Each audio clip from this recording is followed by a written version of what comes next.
Welcome back, everyone, to ABG Investor Days. My name is Henrik Hintze, and I'm an equity analyst here at ABG. With me now, I have SinterCast, a company that I follow, and the company's operations director, Vitor Anjos, here to present for us. Please go ahead. Hi, Henrik. Thank you so much. Good morning, everyone. It's a pleasure to be here again to introduce SinterCast and our story to all of you. And I would start to briefly tell who is SinterCast. So SinterCast is a company that developed a technology that enables the reliable production of compacted graphite iron that we call CGI. CGI, it's a stronger and stiffer material compared to traditional cast iron, and it's mainly used for engine applications. So the higher strength and stiffness of the material allows engines to operate at higher loads, so they will become more efficient. So we can squeeze the fuel inside the chamber harder, means that we get more energy out of the same amount of fuel. This allows then the engines to be smaller and lighter, and by being more fuel efficient will also allow them to be cleaner and save CO2 from their operation. The ones that benefit more from the use of this technology are naturally big engines that have a higher fuel consumption that drive many kilometers. As an example, I have here the Scania. Scania, it's our biggest commercial vehicle customer.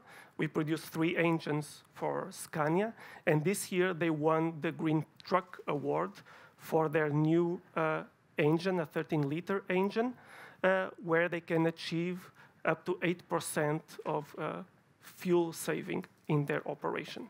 And they do this most because they have an engine in CGI, again, stronger, and for them we produce both the block and the cylinder head. We don't produce the engines ourselves, so we are a technology company, so we supply foundries with the software, the measurement equipment, and with the process control for them to be able to produce this material in a reliable condition. So we are a service provider to the foundry to produce this. Our business model, so we have a royalty for our business model. 95% of our revenue, it's recurring. So we have a production fee, which is around 2/3 of that revenue, and we have 1/3 coming from a sampling cup, which is a consumable that the foundry uses every time to evaluate the quality of the iron that they are producing. And this is normally a single-use consumable that the foundry uses. And this consumable, we have around 200,000 of these consumables being produced and sold per year. So what we have achieved until now, so we are a proven company or a proven technology company, so we are in the market for many years. Our high series production started back in 2003 with engines for Ford and for Volkswagen Audi. At the moment, we produce around 1.5 million engines per year. For you to have a comparison, that's 5 times more than the number of passenger vehicles sold in Sweden. So it's a really high volume production at the moment. It's a highly scalable business.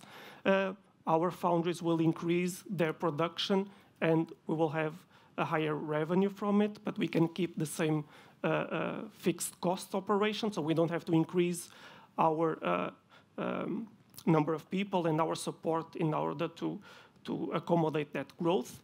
We have a revenue of around 5 million Swedish crowns per employee. We have an operating result of 1.5 million Swedish crowns per employee and an operating margin greater than 30%. Last year, it was 31.8%, and this year so far, from the first quarter to the third quarter, 33.8%. And as you will see further on, our goal is to achieve 40% by 2028. We have a double-digit compounded annual growth. So in the last 10 years, it was 9%. In the last 15 years, it was 15%, so a very big growth. We started paying dividends back in 2010. So we have already 14 years of increasing ordinary dividend. And due to the advantages of our material to the truck manufacturers or to automobile manufacturers, we have a saving of around 10 million tons of CO2 per year. And this number grows as more vehicles using our engines go to the road and the more kilometers they do. So in total, we have saved around 66 million tons of CO2 since we started our series of operation. For you to have a comparison, this 10 million tons of CO2 saving per year compares with 14 million tons of CO2 that it's emitted from the internal transportation in Sweden. So it's a really big contribution that will continue to increase in the upcoming years. So who uses our engines and what segment do we support? So the biggest volume is for heavy-duty trucks, the ones that require a lot of load and have a high fuel consumption. That's 50% at the moment of the application of our technology. Then we have the super-duty trucks, 30%. This is more American market. Then we have the full-size pickups, and this is mainly the Ford F-150, the best-selling vehicle in the United States. We have a very high volume on this, around 40,000 engines per month that we produce for this segment. Then 5% for the smaller mid-pickup trucks, like Volkswagen Amarok that we often see here in Europe. And then we have 4% for off-road applications or industrial applications. And we will focus more on heavy duty because that's where we have the big growth opportunity at SinterCast. And the way to look at it is looking at the landscape of the fuel application nowadays. So for heavy-duty trucks, you often hear about electrification, fuel cells, and internal combustion engine, and as the possible powertrains for a truck. In engines, you have multiple choices. Yeah, you naturally have diesel, which is the most widely used fuel. You can also have natural gas. But going forward, we see also that in the near future, you also have renewable fuels coming into play that also can be applied to internal combustion engines, and also hydrogen. So hydrogen, it's not a fuel source only for fuel cells. You can also use hydrogen to fuel directly an internal combustion engine. This cartoon here shows that the decisive thing is not the powertrain in terms of environmental protection or emissions. If we have a battery electric vehicle, but that energy, it's being sourced by fossil fuels, then it will be as bad for the environment as any internal combustion engine running on diesel. So the important thing here is that the carrier of the energy, it's what will dictate if it will pollute or not. So if you think about the internal combustion engine, if we can fuel it with a clean fuel source, it will also work cleaner, because it's not the internal combustion engine that it's making the pollution, it's the fuel that we put there. So what we have to change in the way we approach the problem, and we see this happening in the latest time, is to change the discussion from powertrain or for engine source to what kind of energy we are using to fuel those power sources. Yeah, and so it's a discussion that goes from energy, for engines to energy. If we get a clean fuel source for internal combustion engines, it will also be clean and it will also protect the environment. Looking at the distribution of the heavy-duty market at the moment, both in the US and in Europe, we see that diesel is the main force of application in internal combustion engines. If we look at electric vehicles, it's nearly nothing. It's a residual percentage that we see of penetration of electric vehicles in heavy duty. If we compare now what's happening in the US, so in the United States, they sold 276,400 trucks, and 441 of them were electric. Here in Sweden, at Scania, last year, they sold 96.7 thousand engines, and from this, 246 were electric. So it's a very small percentage of penetration for very specific applications that it might get some use, but not for the bulk of the use of heavy duty. And to explain a little bit how the industry is moving along the time in terms of emissions, and also the opportunity for SinterCast in promoting and applying CGI as a material for engines, we will share here what was the evolution on the emissions legislation over the last years. So from time to time, Europe applies a limit for the emissions that are allowed from heavy-duty vehicles. And every time a new legislation is coming, then there has to be a technological leap to comply with those new regulations. And the biggest variable that engine designers can tweak in order to improve the efficiency of the engine is to increase the pressure of the engine during operation. So if they increase the pressure and the temperature of the engine, they can take out more energy from the same amount of fuel that they put inside. So this increase in the pressure inside of the engine requires a material that is stronger and gives more assurance that the engine will not fail during its lifetime of operation. And we see that it was in 2005 with Euro 4. It was around 210 bar of pressure. Nowadays, is at around 250 bars of pressure.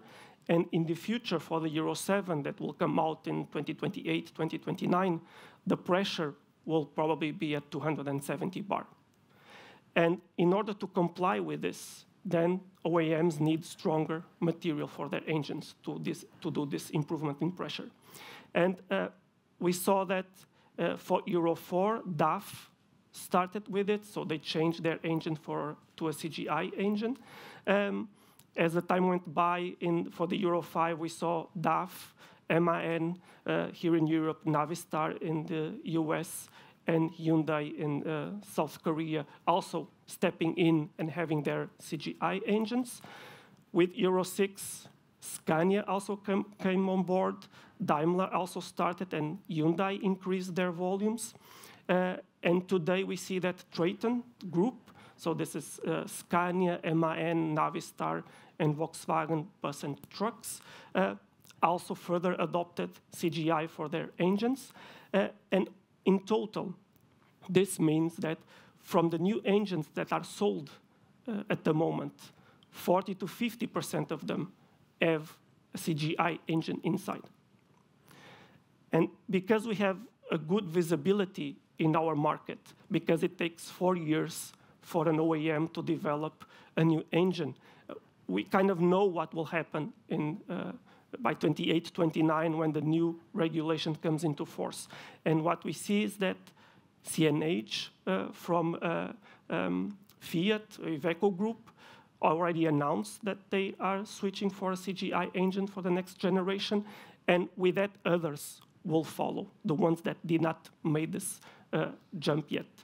And we forecast that the penetration of CGI in the market will be around 80% by 28, 29, because those OEMs that did not make the change, they will have to make the change if they want to further improve their engines, and CGI is the way for them to do that. And I talked about CNH. We have here a quote that it's just from the 27th October from Fiat Powertrain that belongs to the CNH group. And they say that, I will read, one common innovation FTP chose for the XC13, which is the name of the new engine, regardless of fuel type, was to migrate from standard casting for the cylinder block and head to compacted graphite iron. This enables us to lighter, but also to more rigid, he said, so that aids emissions and also the amount of cylinder pressure that we can maintain. So they get a higher pressure inside of the engine. The improvements FTP made reduce weight about 10%, the weight of the engine, both on the diesel and natural gas versions compared to the C13, which was the previous version. And they continue to say that compared to the previous version, this and other improvements in the XC13 have resulted in more than 2% increase in power and over 12% increase in torque in the diesel version, with a corresponding 7% decrease in fuel consumption. So this compares to the 8% that Scania was able to achieve in their new engine. Natural gas models saw an increase in power and torque of more than 9% and over 10% respectively, with a fuel efficiency improvement about 8%. Yeah? So this is the potential and the benefit of adopting CGI for a new OEM. And looking into the future, and before entering in the future of SinterCast, let's see what the automotive industry says about the path forward from now on. So I have here a couple of quotes from some executives from the automotive industry. And I will start with Toyota in a meeting that was held by the CEO of Toyota with some shareholders, where he says that no matter how much battery electric vehicles progress, I think that they will have a market share of around 30%. The remainder will be hybrids, fuel cells, and hydrogen combustion. I have no doubt that engine vehicles will survive. And Toyota is the biggest passenger vehicle manufacturer in the world. And from the start, they have this vision that electrification is not the solution for the problem of the environment. And they put a lot of effort on hybrid vehicles, and they also made a lot of investment in hydrogen combustion vehicles. So going forward, I have another quote from Ford CEO Jim Farley. Ford, it's our biggest customer and user of our technology. We do 8 engines for Ford. And Jim said, when asked about the possibility that 2035 EV mandate will effectively kill ECE models in a recent interview with Autocar, Farley said, "Are you sure? I don't think that we know. When you need a transit for your work, or you need a rancher with a pickup in the US, electric power, it's a terrible solution." He then continues to say, maybe the solution will be hydrogen, or the sustainable fuel thinks it's coming along. Whenever someone starts telling me that they know the future, I hear a warning buzzer in my ears. There are no certainties in our industry. I've heard this stuff 1,000 times. And we see that they are struggling also to put their electrical vehicles to play. If we go to Volvo, Volvo also made a big push for their electrification. And we see now from the CEO of Volvo that they are pushing back in that strategy. And they think that indeed hybrid vehicles will be the ones doing the bridge between electric and some other new technology in the future for combustion engines. Also for Volvo Trucks, we see here the chief technology officer from Volvo Trucks saying that he thinks that will be a need of different solutions. There is no silver bullet in order to decarbonize all road transport across the globe. We will need to have a little bit broader palette. He said that I have 15,000 engineers, and they will develop the best technology to meet what you want to achieve, but don't ban technology. Stenqvist stated this year, in 2024, Volvo Trucks will spend more money in internal combustion engine development than ever before. And Volvo is not making this investment in new engines to be in the market only until 2030. They are doing this investment so that internal combustion engines will be used way up to 2050. And in this path, the first versions will be diesel, then they will be renewable fuels, and then they will probably be hydrogen. But CGI will also play here, in this example, a critical role in this evolution for Volvo. Just to finish it, also an example from Deutz, also an automotive a manufacturer for engines in Germany. In this plot, they showed the evolution of the different fuels that they predict they will use in their vehicles. And we see green, we see the fuel cells, electrification, and others. And then by 2050, they predict it will be a mix of diesel, renewable fuels, and hydrogen. And the funny thing is that if we plot an horizontal line in this graphic, we see that from the starting point now till 2050, they plan that they will produce the exact same amount of engines. They will just migrate from 100% diesel to a mix between diesel, renewable fuels, and hydrogen. But they will continue doing the same amount of internal combustion engines. So where is the industry going?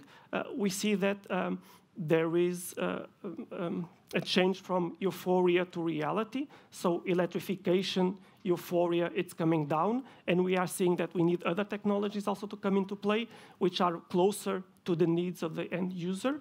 The discussion going from engines to energy. Yeah, energy, it's what will dictate if a given engine will pollute or not. Decarbonization to defossilization. So going into renewable fuels and let us recycle the carbon that we already have out and do new fuels that have zero impact for the environment. And the long-term solution will be a mix. And this chart shows that this table, on the left, we see different vehicle types of different sizes. And then we see what will be the most probable use of fuel in that vehicle. And we see that it will be a mix. This is from the Department of Energy from the United States. And it will be a mix. And for the big vehicles, that mix will be between hydrogen and renewable fuels. And that's a real opportunity for CGI because those engines will need CGI to improve their operation. And then last slide, where is then SinterCast going?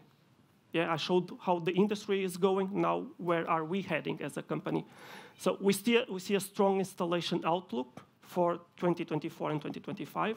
Our average is 8 million Swedish crowns of new installations, and we will have an average in these 2 years higher than that. And that's a good indicator of the further adoption of our technology. We see a stronger commercial vehicle growth, so continued double-digit growth to 2030. And if there is this migration, and it will be this migration for clean fuels, then it's SinterCast for perpetuity, as we say, because then we will have an opportunity long into the future. We will increase our revenue and maintain the fixed costs. So we expect by 2028 to be at 40% operating margin and then continue growth. 100 million tons of CO2 savings by 2028 also, and growing. We just last week announced that we started our second campaign for share buyback. And still with this buyback, we are aiming to have our 15 consecutive year of increasing ordinary dividends. And our target is to go all the way to 25 years of increasing dividends. So that's all from my part. Thank you so much for listening. All right, thank you very much for that. Just to quickly follow up on one of the last slides you showed here on the fuel types of the future, could you just clarify the difference between hydrogen combustion and fuel cells and the SinterCast opportunity there? Yeah. So Fuel cells also work with hydrogen. They use the hydrogen to produce electric energy for the engine. In the case of internal combustion engines, that is used like the traditional fuel. It's injected in the chamber, it's squeezed, and it works like a diesel fuel. The differences are internal combustion engine can work with hydrogen with a lower purity. And fuel cells, they tend to work only with hydrogen with 99% or above of purity. So internal combustion engines are not so demanding to have a good operation. And indeed, a study that we did with one of our customers showed that using an internal combustion engine fueled with hydrogen, you can reach a higher efficiency than with a common diesel fuel. So there is a big potential on the use of hydrogen in internal combustion engines. Then the other advantage is it's a technology that we know, and it's proven and has evolved for more than 100 years.